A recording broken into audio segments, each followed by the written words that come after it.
తిరుమలలో ఈ 5 తప్పులు అస్సలు చేయకండి. ముఖ్యంగా 5వ తప్పు చేస్తే మీ దర్శన భాగ్యం మొత్తం బూడిదలో పోసిన పన్నీరే అవుతుంది. 1. శ్రీవారి పాదాలు. మెట్ల మార్గంలో వెళ్లేటప్పుడు శ్రీవారి పాదాల మీద అస్సలు అడుగు పెట్టకండి.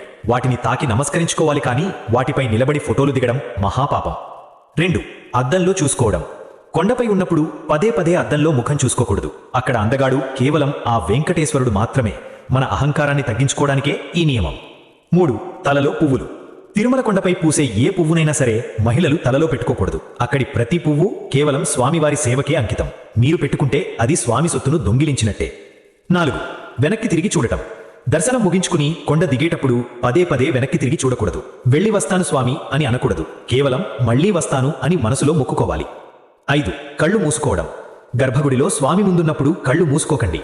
ఆ దివ్య మంగళ స్వరూపాన్ని కళ్ళారా చూడాలి. ఇప్పుడే మీ వారందరికీ షేర్ చేయండి. కామెంట్లలో ఓం నమో వెంకటేశాయ